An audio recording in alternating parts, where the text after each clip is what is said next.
നീണ്ട കാത്തിരിപ്പിന് ശേഷമാണ്, അതുപോലെ ശ്രമകരമായ അന്വേഷണത്തിനും തെരച്ചിലിനും ഇടയിൽ അതിനെ തുടർന്നാണ് ഇപ്പോൾ അർജുൻ്റെ ബോഡി കണ്ടെത്താനായിട്ടുള്ളത്.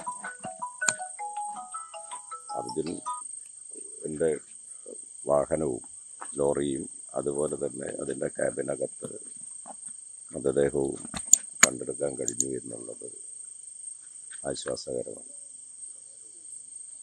സംസ്ഥാനത്ത് നമ്മുടെ കേരളത്തിൻ്റെ മുഖ്യമന്ത്രിയും സംസ്ഥാന ഗവൺമെൻറ്റും അതുപോലെ ജില്ലയിലെ 2 മന്ത്രിമാർ മുഹമ്മദ് റിയാസും AK ശശീന്ദ്രനും ഇവിടുത്തെ MLA തോട്ടത്തിൽ രവീന്ദ്രൻ, ഇവിടുത്തെ ജനപ്രതിനിധികളെല്ലാവരും, അതുപോലെ ഈ പ്രദേശത്തെ നാട്ടിലെ ജനങ്ങളെല്ലാവരും ഒറ്റ മനസ്സാലെ ഇടപെട്ടു.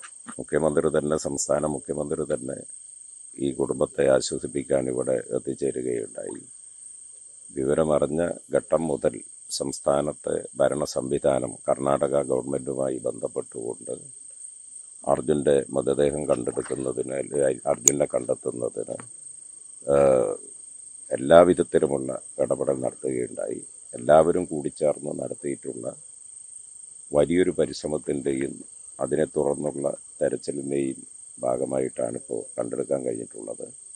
അതിനിപ്പോൾ അതവിടെ DNA ടെസ്റ്റിന് വിധേയമാക്കേണ്ടതുണ്ട് എന്നുള്ളതാണ് അഭിപ്രായം. അങ്ങനെ അതുകൂടി കഴിയുമ്പോഴാണ് ഔദ്യോഗികമായ ആള് അർജുൻ തന്നെയാണ് എന്ന സ്ഥിരീകരണം ഉണ്ടാവുക. അതിനെ തുടർന്ന് അതിൻ്റെ എല്ലാ നടപടിക്രമങ്ങളും പാലിച്ചുകൊണ്ട് ഇവിടെ മൃതദേഹം സംസ്കരിക്കാൻ കഴിയും എന്നാണ് ഇപ്പോൾ നാട്ടുകാരും ബന്ധുക്കളും എല്ലാവരും പ്രതീക്ഷിക്കുന്നത്.